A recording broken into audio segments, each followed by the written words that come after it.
Hello everyone. Welcome to For Nurses Preparation YouTube channel. I am Neeraj Kumar Kyathal. Let's begin today's MCQ session for upcoming nursing recruitment exams. First question is Jean Piaget theory is based on the following principles. Gene Paget theory इनमें से किस principal पर based है? Psychosexual development, moral development, psychosocial development, cognitive development. The right answer is option D. याद रखिएगा gene Paget theory जो है cognitive development पर बेस्ड है। इसके अलावा साइकोसेक्सुअल डेवलपमेंट थ्योरी के बारे में आपसे पूछ लिया जाए तो आप बताएंगे सिगमंड फ्रंट द्वारा दी थी ये, और psycho social development theory Erik Erikson द्वारा दी गई थी। Next question, pacemaker of uterine contraction. Uterine contraction की शुरुआत किसके द्वारा करवाई जाती है? Tubal ostia, SA node, AV node, Purkinje fibres. Delivery के दौरान यूट्रस में कॉन्ट्रैक्शंस आते हैं, ये कॉन्ट्रैक्शंस किस स्ट्रक्चर द्वारा शुरू करवाए जाते हैं? Yes, option A is correct here, it is tubal ostia. जैसे कि मान लीजिए कि किसी वुमेन का यूट्रस है और इस यूट्रस में जहाँ से फेलोपियन ट्यूब निकल रही है इस जगह पर स्ट्रक्चर्स पाई जाती हैं, इसे हम ट्यूबल ऑस्टिया के नाम से जानते हैं, और यही यूट्राइन कॉन्ट्रैक्शन शुरू कराती हैं, और इसी वजह से हम इसे यूट्राइन पेसमेकर के नाम से भी जानते हैं। जैसे कि हमारे हार्ट में राइट एट्रियम में सुपीरियर वेना कावा ओपनिंग के पास में साइनो एट्रियल नोड यानी ऐसे नोड पाया जाता है, इसका काम होता है हल्स में हार्ट के अंदर इम्पल्सेस जनरेट करवाना, कॉन्ट्रैक्शन करवाना। उसी प्रकार से ट्यूबल ऑस्टिया भी यूट्राइन का पेसमेकर कहलाता है। नेक्स्ट हम बात करेंगे ईसीजी में बनने वाले क्यूआरएस कॉम्प्लेक्स की। क्यूआरएक्स कॉम्प्लेक्स वेंट्रिकल्स में कॉन्ट्रैक्शन के कारण ईसीजी पेपर पर बनता है, या यूं कह सकते हैं हम वेंट्रिकुलर डीपोलराइजेशन के कारण क्यूआरएस कॉम्प्लेक्स बनता है। अब आपको बताना है कि इस क्यूआरएस कॉम्प्लेक्स की ड्यूरेशन कितनी होती है। Yes, it is 0.08 seconds to 0.10 second. Next question is, in following which is not an affect disorder? इनमें से affect disorder का एग्जाम्पल कौन सा नहीं है? Elation, depression, hallucination, grief.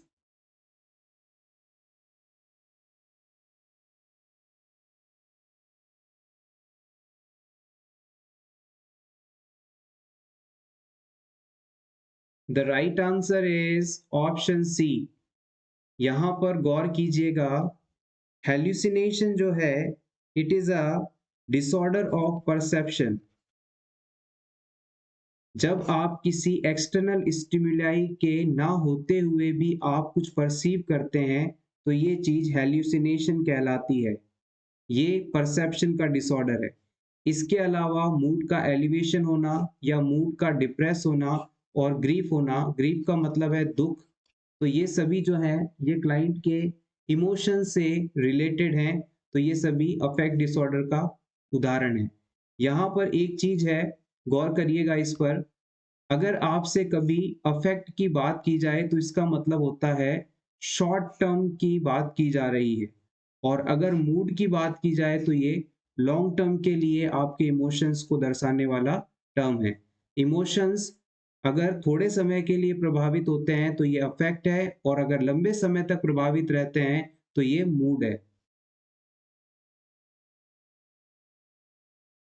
Next हम बात करेंगे इलेक्ट्रोकार्डियोग्राम में बनने वाली पी वेव के बारे में। ये वेव हार्ट के एट्रियास में कॉन्ट्रैक्शन के कारण बनती है।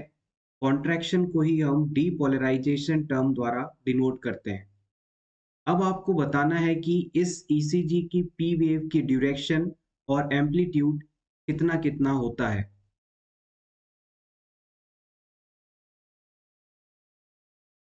यस, पी वेव का जो ड्यूरेशन होता है वो होता है 0.1 सेकेंड, और इसका जो एम्पलीट्यूड होता है वो होता है 0.1 से लेकर 0.12 एमवी तक। यहाँ से ये पॉइंट्स इंपॉर्टेंट हैं। आप चाहें तो आपके रिवीजन के लिए इसका स्क्रीनशॉट ले सकते हैं। Next question, the important feature of second trimester of pregnancy. Pregnancy के सेकेंड ट्राइमेस्टर में कौन सा इम्पॉर्टेंट फीचर देखने को मिलता है? Anorexia, quickening, amenorrhoea, vomiting.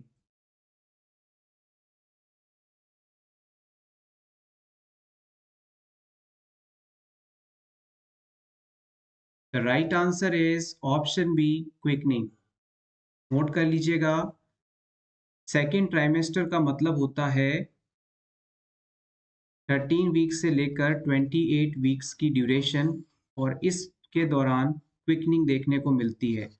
अगर प्रीमी ग्रेविडा वुमेन है यानी फर्स्ट टाइम प्रेग्नेंट वुमेन है तो उसके अंदर 18 वीक की एज पर क्विकनिंग देखने को मिलती है, जबकि मल्टी ग्रेविडा अगर हो तो वहाँ पर 16 वीक की एज पर क्विकनिंग देखने को मिलती है। क्विकनिंग होता क्या है? क्विकनिंग का मतलब होता है first fetal movement felt by mother, यानी मदर के द्वारा प्रेगनेंसी के दौरान बच्चे की जो पहली मूवमेंट फील की जाती है उसे आप क्विकनिंग कहते हैं। एनोरेक्सिया का मतलब होता है भूख नहीं लगना। एमेनोरिया का मतलब होता है absence of menstrual cycle. Amenorrhoea condition तो प्रेगनेंसी के शुरुआत से ही देखने को मिलती है। वॉमिटिंग, हाइपरेमेसिस ग्रेविटम जैसी कंडीशन प्रेगनेंसी के दौरान एचसीजी हार्मोन के लेवल बढ़ने के कारण होती है। Next question, Gambusia fish is used as the mosquito control measure in which disease? गैम्बूशिया नामक फिश का इस्तेमाल इनमें से मॉस्किटो द्वारा होने वाले किस डिजीज के कंट्रोल में किया जाता है? Dengue, filaria, malaria, chikungunya.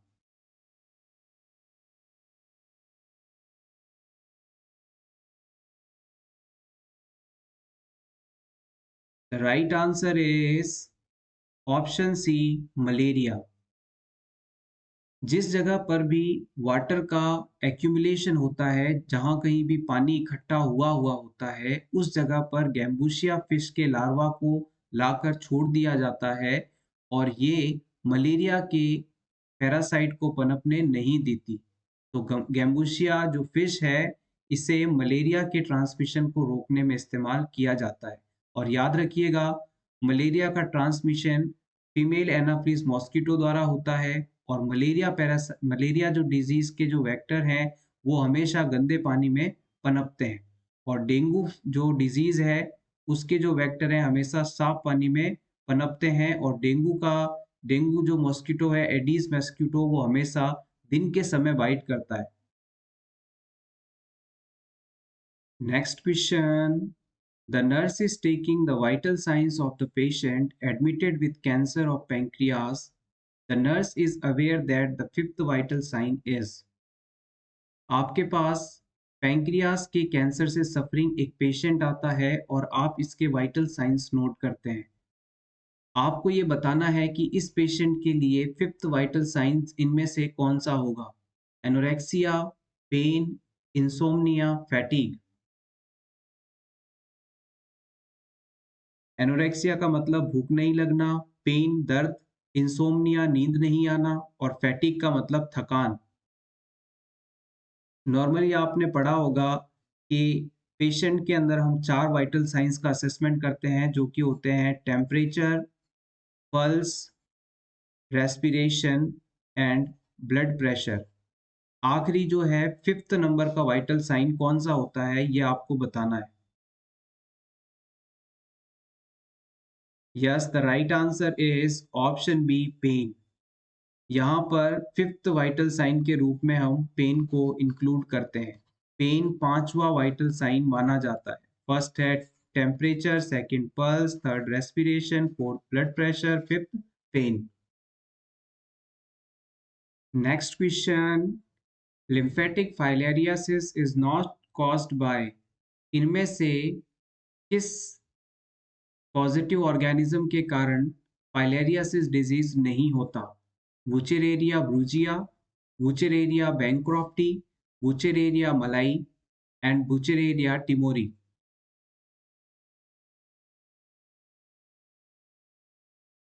Option A is correct here.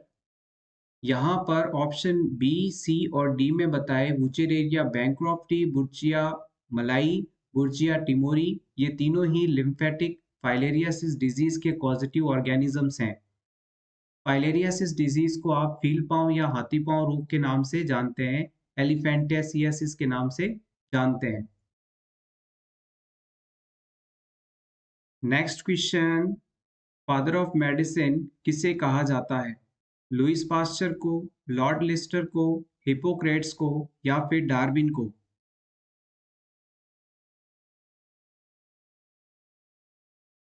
Option C is correct. Hippocrates को हम फादर ऑफ मेडिसिन के नाम से जानते हैं। लुइस पास्चर ने जर्म थ्योरी दी थी। जोसेफ लिस्टर ने एंटीसेप्टिक सर्जरीज के बारे में बताया था, इस वजह से इन्हें फादर ऑफ एंटीसेप्टिक सर्जरी के नाम से जाना जाता है। Next question, which of the following agent causes discolouration of teeth if taken with milk? इनमें से कौन से एजेंट को यदि आप मिल्क के साथ लेते हैं तो टीथ डिस्कलरेशन देखने को मिलता है, दांतों का रंग परमानेंटली बदल सकता है?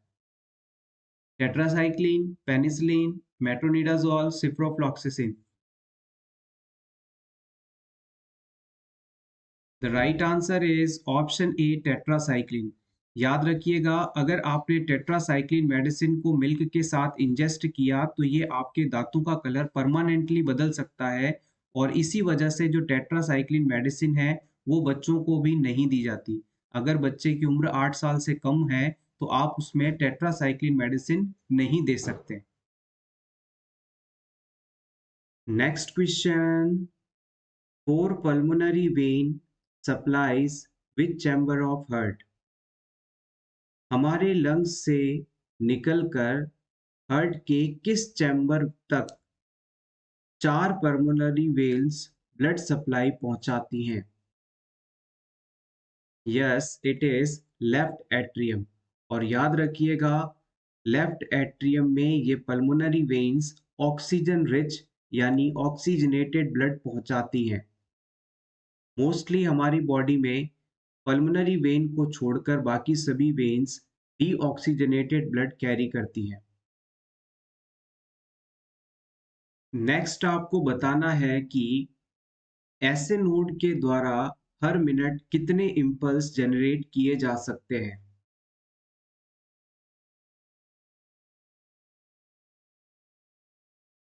यस, ऐसे नोड हर मिनट 60 से 100 इम्पल्स जनरेट कर सकता है।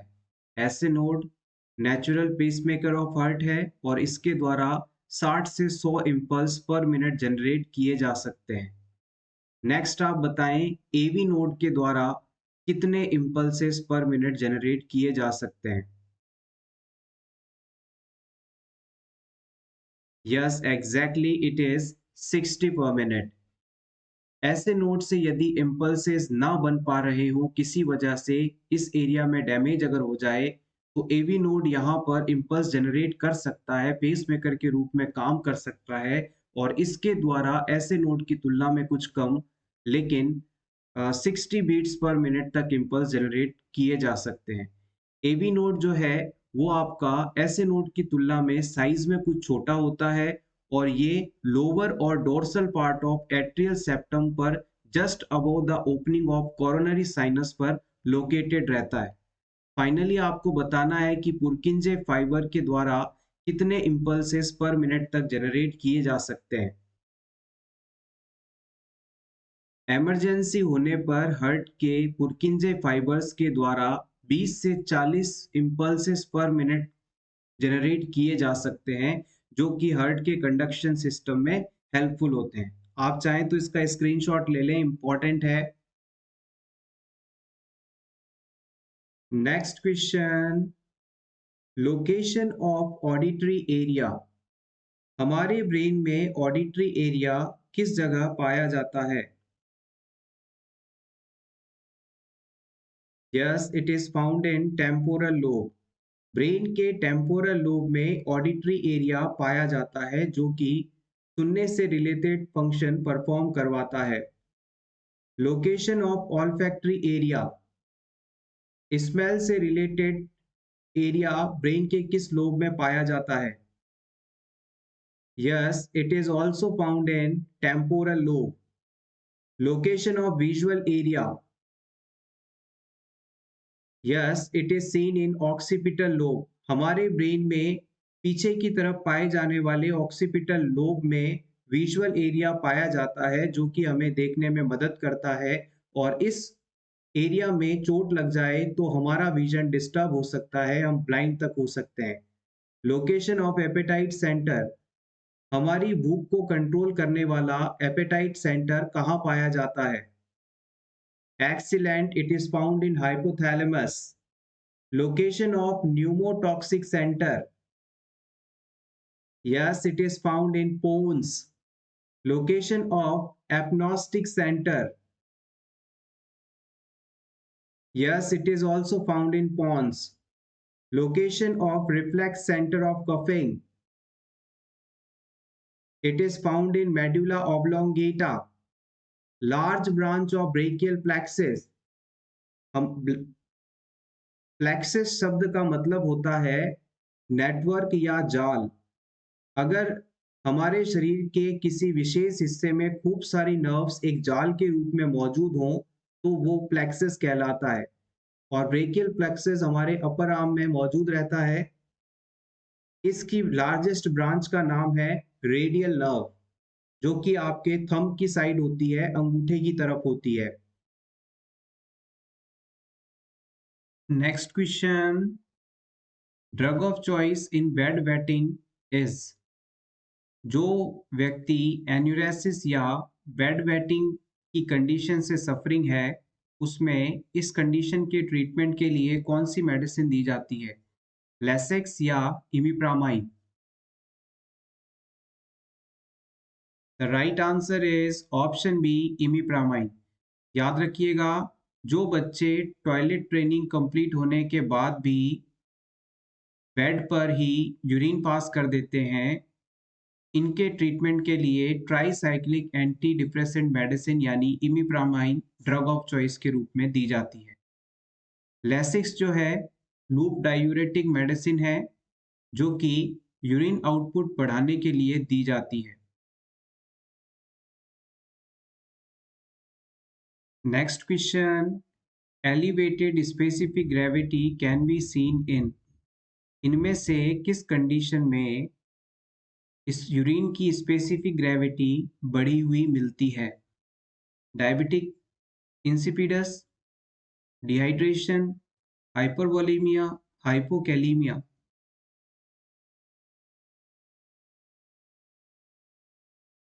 The right answer is option B, dehydration. अगर आपसे पूछ लिया जाए कि यूरिन की स्पेसिफिक ग्रेविटी होती कितनी है, तो आप बताएंगे 1.005 से 1.030 के बीच में। और जब किसी पर्सन के अंदर डिहाइड्रेशन या SIADH जैसी कंडीशन होती है, तो इस सिचुएशन में यूरिन की स्पेसिफिक ग्रेविटी बढ़ जाती है। जबकि डायबिटीज इंसिपिडस, हाइपर वोलीमिया और हाइपोकैलीमिया जैसी कंडीशन में यूरिन स्पेसिफिक ग्रेविटी घट जाती है। डायबिटीज इंसिपिडस के अंदर ADH हार्मोन की कमी हो जाती है और इसके कारण एक्सेसिव यूरिन आउटपुट देखने को मिलता है, यानी कि डाइल्यूटेड यूरिन आउटपुट देखने को मिलता है। और जब भी यूरिन का आउटपुट बढ़ेगा, वहां पर स्पेसिफिक ग्रेविटी कम होगी। और डिहाइड्रेशन जैसी स्थिति में यूरिन आउटपुट कम होता है, बॉडी में बाहर निकालने के लिए वाटर ही नहीं होता, तो उस सिचुएशन में जो स्पेसिफिक ग्रेविटी है वो बढ़ जाती है। Next question, world health day is celebrated on. World health day किस दिन सेलिब्रेट किया जाता है? 1 दिसंबर को, 31 मई को, 7 अप्रैल को, 8 मई को। The right answer is option C, 7 अप्रैल को। याद रखिएगा, वर्ल्ड हेल्थ डे 7 अप्रैल को सेलिब्रेट किया जाता है। 1 दिसंबर को एड्स डे मनाया जाता है। Thank you so much everyone, best of luck.